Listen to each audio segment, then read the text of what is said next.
Untuk cerita udah beres, udah nyampe ke kuburan, udah dikubur, udah beres, udah beres aja semuanya, udah kubur aja. Menjelang ajan asyar itu di kuburan itu pada pulang, pada bubar, pulang masing-masing. Saya nggak diceritain pembukaannya, penutupannya di kuburan ya nggak saya ceritain. Udah begitu anak-anaknya tuh pada pulang lagi, kumpul lagi di rumahnya si Mahaji itu sih. Mahaji itu ya duduk aja nangis sedih gitu ya, suami tercinta almarhum gitu ya. Udah hampir 60 tahunan rumah tangga sama Pak Haji. Ibu Haji itu dari ya pertama sampai akhir gitu aja ya, tahu ya. Si Mahaji itu saya air matanya selalu begitu berlinang, air matanya si Bu Haji itu menantu yang lain-lainnya tuh mendekat sama Bu Haji. Kata menantunya, sabar sabar, itu kan udah kehendak Allah, udah kehendak yang kuasa, kemudian doain aja mak jangan sedih. Kata Haji itu, iya emang udah waktunya bapak pulang ke sana, ke alam abadi, ke alam kesucian. Iya makanya udah doain aja. Ya namanya itu, ya namanya gitu, udah puluhan tahun hidup bersama, sekarang meninggal jadi seolah-olah gimana ya, begitulah, nggak tahu dah ceritanya. Kita pendek cerita, pas pada ajan maghrib, pada maghrib itu tetangga-tetangga pada datang semua, yang jauhnya yang dekat, itu maksudnya datang ke rumahnya Pak Haji itu mau tahlilan. Wah ya namanya di tahlilan itu kan rame ya, orang-orang baca-baca Quran, ada apa ya segala macam. Ya namanya makanan ringan ya ada aja ya, ada aja, boro-boro orang kaya, orang miskin aja ya makanan ringan ada ya itu ya. Terus saja banyak ramai berdoa atas nama beliau almarhum Bapak Haji, doa tahlilan. Udah beres tahlilan kurang lebihnya 2 jam, tetangga-tetangga pada pulang semua, minta izin, minta waktu untuk pulang, mengundurkan diri, udah bubar, kosong di rumahnya Pak Haji yang sangat gede itu, kosong, tinggal anak sama cucunya aja. Itu si menantunya yang pertama itu dia itu selalu diem aja, nggak ada kelihatan ada reaksi sedih atau apa, nggak ada ya.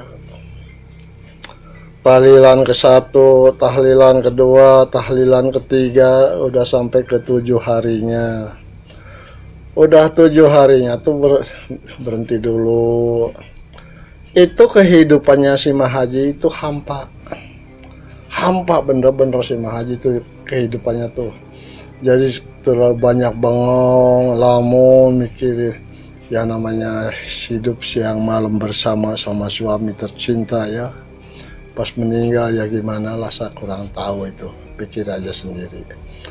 Siang malam si Mahaji itu selalu merenung hidupnya sendiri sebatang kara.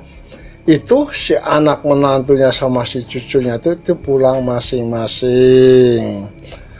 Setelah ketujuhnya itu, yang namanya anak sama menantunya tuh, yang anak pertama nggak pernah datang, nggak pernah. Tapi yang datang lagi tuh yang anak kedua sampai yang bontot itu tiap malam datang menghibur ibunya, menghibur Mahaji itu, menghibur. Tapi yang anak pertama itu nggak pernah. Pondok cerita udah malam 40, hari 40-nya beliau almarhum. Terus selamatan lagi. Itu anak yang pertama tuh nggak datang, nggak datang. Boro-boro menantunya, anaknya aja, cucunya nggak ada yang datang. Padahal anak-anaknya tuh udah gede, udah ngerti. Ada yang di SMK, ada yang di SMP, ada yang kuliah gitu ya. Itu anaknya gak ada yang datang. Tapi anak nomor 2 sampai anak yang bontot tuh semuanya tuh kumpul. Kata yang si bontot itu, Kang, kenapa si aku nggak datang, disaut sama kakaknya tuh, nggak tahu mungkin lagi sibuk atau apa. Ah, sesibuk-sibuk apa juga, masa nggak bisa kesini sejam 2 jam. Ya kurang tahu juga ya, tanya aja, tanya, telepon suruh itu, suruh langsung ditelepon sama adik-adiknya tuh, ditelepon. Ternyata teleponnya itu nggak diangkat sama kakaknya atau sama kakak iparnya tuh, nggak diangkat. Diangkatnya tuh sama anaknya yang di SMK. Katanya bapak lagi keluar kota, katanya. Padahal ada di rumah, berarti anaknya itu udah disuruh bohong sama bapaknya tuh, suruh bohong, suruh wadul gitu ya. Itu salah, nggak boleh ya. Nggak boleh kalau sama anak tuh, jangan diajarin bohong, jangan, itu nggak boleh. Itu penyakit itu tuh nanti tuh pasti itu anak tuh selalu bohong dikarenakan udah pernah belajar sama bapaknya. Kita penuh cerita, udah 100 hari almarhum Pak Haji. Udah 100 hari itu mulai di situ sibuk si kakaknya tuh yang nomor 1 tuh sibuk, adik-adiknya semua dipanggil, itu si emaknya tuh tetap sedih, si Mah Haji tuh sedih. Situ kumpul Mah Haji, ada semua kumpul satu keluarga di situ. Terus kakaknya yang pertama itu ngomong sama adik-adiknya, saudara-saudaraku, gini, bapak kan udah 100 hari, kita gimana kalau kita beberes masalah warisan. Itu si kakaknya yang nomor 1 itu yang pertama itu nggak ngomong-ngomong masalah emak Pak Haji itu, nggak disinggung-singgung, enggak. Itu si yang anak pertama itu waktu ngomong begitu, itu si Mah Haji sangat, batinnya sangat sakit, seakan-akan seolah-olah sama anaknya yang pertama itu nggak dihargai, nggak dipakai, nggak ditanggap gitu sama anak yang pertama. Itu ke adik-adiknya itu pas kakaknya ngomong begitu tuh, semua menengok sama Mah Haji itu, maksudnya minta pendapat sama Mah Haji. Itu semua pada nengok, menantunya, anaknya, semua pada nengok. Itu pas ditengok begitu sama anak-anaknya itu Mah Haji itu nangis dalam batinnya tuh, bener-bener nangis sangat. Tapi Mah Haji nggak mau ada reaksi, nggak mau kelihatan sama anaknya ada reaksi bagaimana begini, nggak mau. Ya udah, atur-atur aja sama kamu semua, kan udah dibagi-bagi, yang di kaler bagian ini, yang di kidul bagian ini, yang ini udah dibagi rata, udah masing-masing surat-suratnya udah dikasih. Itu si Mah Haji itu cuma ngomong begitu aja, nggak banyak cerita atau apa. Ada masih sedih si Mah Haji. Aduh Gusti, tega amat tuh anak gitu ya. Sudah gitu tuh, udah dibagi-bagi, udah keputusannya udah beres begitu. Itu anak pertama sama menantunya, kata si menantunya itu yang udah katanya, Pak pulang yuk, kan udah beres urusan warisan, udah kita pulang aja yuk. Itu si suaminya itu ya mungkin kurang tahu juga ya, itu urusan pribadi ya. Itu langsung manut aja, tapi adik-adiknya itu nggak mau pergi, nggak mau. Kata adiknya, udah kan kalau mau pulang aja, kalau kami ini di sini mau nginep di emak itu, ya udah terserah kamu aja, saya mau pulang. Itu bener-bener satu keluarga, kakaknya yang paling gede itu bener-bener pulang bener-bener. Tapi yang anak yang lainnya itu tidur, menghibur emaknya, menghibur keadaannya gini. Udah beres begitu, udah beres bagi waris dan segala macam.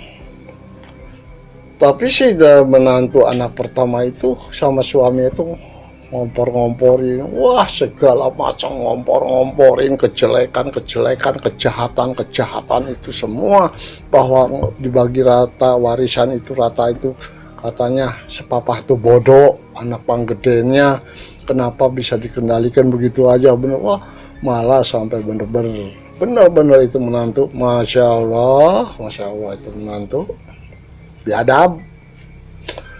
Itu si suaminya itu, si anak Pak Haji itu terpengaruhi juga sama menantunya, itu terpengaruhi. Ya udah, kalau kamu bawa begitu, besok papa mau ke sana katanya. Udah beres ngobrol begitu, keluarga itu langsung pada tidur semua, ngorok semuanya. Pondok cerita kita ambil pagi harinya, bangun pagi-pagi. Udah kira-kira sekitar jam 10, jam 11 dia berangkat lagi. Berangkat ke rumah Mah Haji itu.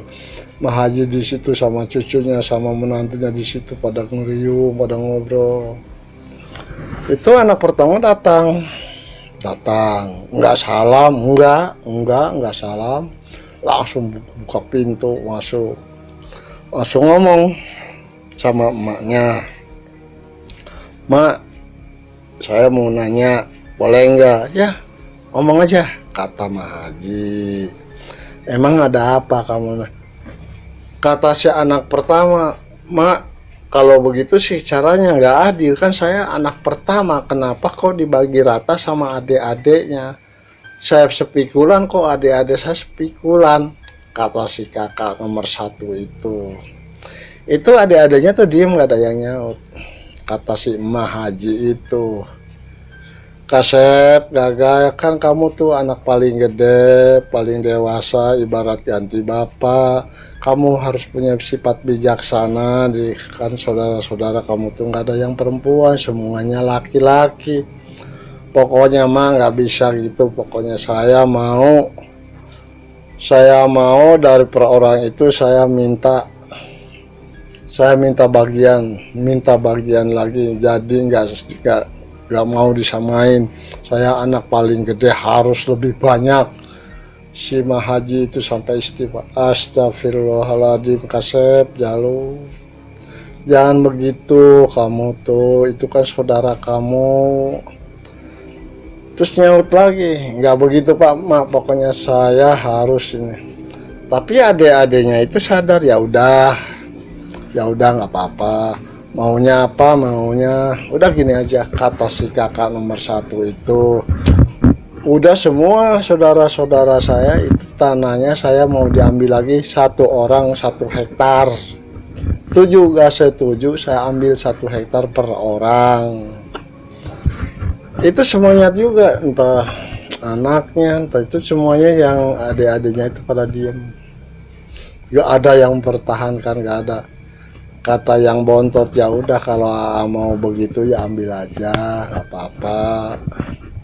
Ya ambil semua satu orang tuh 1 hektar. Berarti kakaknya tuh udah berlipat ganda, itu namanya serakah warisan. Nah, serakah warisan. Itu semuanya tuh anak Pak Haji tuh masing-masing udah punya perusahaan masing-masing, ya lumayan. Perusahaan gitu ya, udah punya perusahaan. Itu hidupnya tuh sudah makmur, anak-anakan Pak Haji itu didikan orang tuanya tuh bagus. Tapi yang nomor 1 dipengaruhi oleh menantunya itu, menantunya udah dikopor-kopori sama menantunya. Udah beres begitu tuh, udah masing-masing usaha. Pulang cerita udah sukses ya, menjabal 1 hektar per orang, tanahnya tuh, sawahnya tuh udah dijabal, itu disita sama kakak nomor 1 tuh. Biadab gak? Serakah ya? Oh, serakah parah. Udah gitu istrinya tuh nanya, Pak gimana keputusannya? Katanya udah mah beres sama papa semua, 1 orang dipinta 1 hektar sawahnya.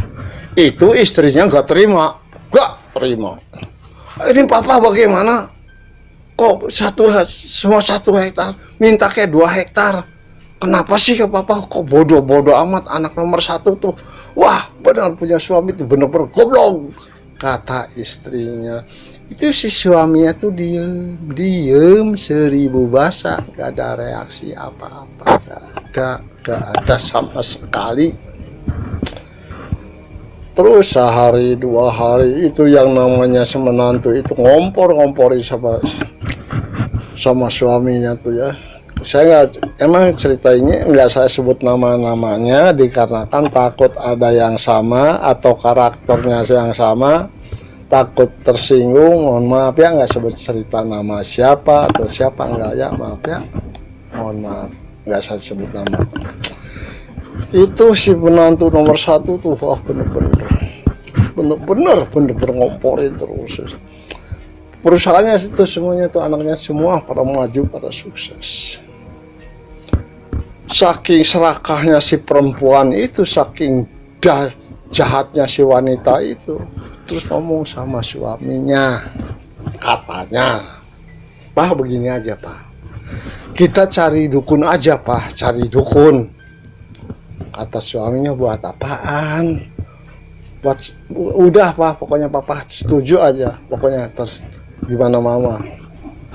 Itu si gobloknya itu, laki-lakinya itu ikut-ikutan naik mobil mewah, lari udah kesana naik mobil mewah, berangkat sana naik mobil mewah kesana berdua, anaknya nggak ada yang diajak, takut ketahuan. Udah nyampe di suatu tempat, udah Pak, ini tempatnya. "Mah, tempat apaan begini Mah?" "Ya udah Papa diem aja, itu tergantung Mama." "Emang ada apa Mah?" "Udah diem aja Papa sih." Itu gobloknya suaminya tuh ngejedog, nggak ada reaksi, bener-bener nggak ada reaksi tuh. Laki-laki belegu gitu tuh, belegu bener, goblok bener, laki-laki kacau. Itu ternyata di situ tuh tempat pesugihan. Ternyata udah gitu turun dari mobilnya, langsung ada di situ tuh, ada gubuk di situ tuh. Si perempuan itu langsung ketok-ketok pintu, ketok, sampurasun. Terus di dalam ada yang nyaut, "Rampes, silahkan masuk, nggak dikunci," kata si aki-aki.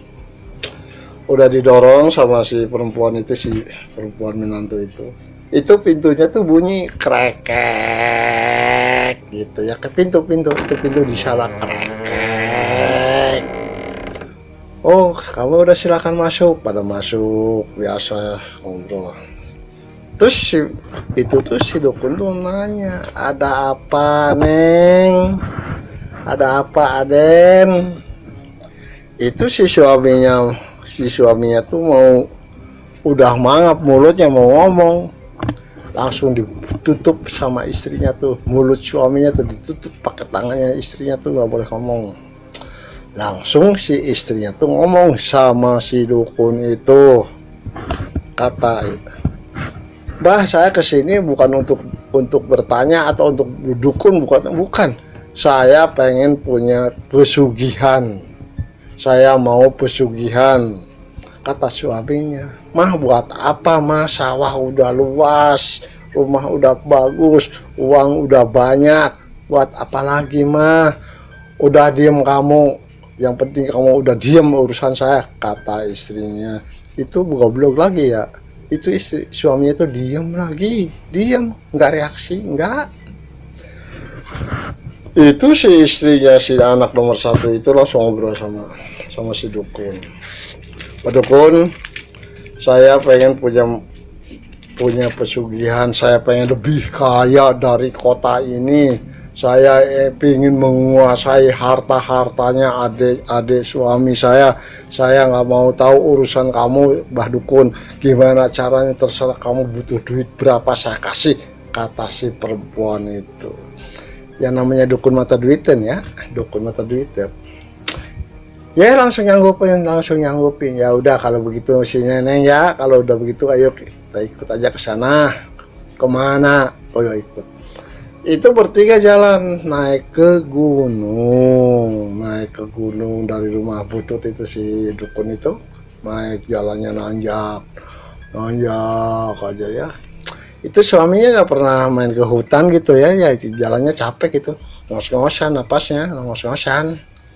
Tapi si perempuan kayaknya udah sering kayaknya sih masalahnya si dukun itu sama si perempuan itu kayak akrab gitu ya, kayak akrab.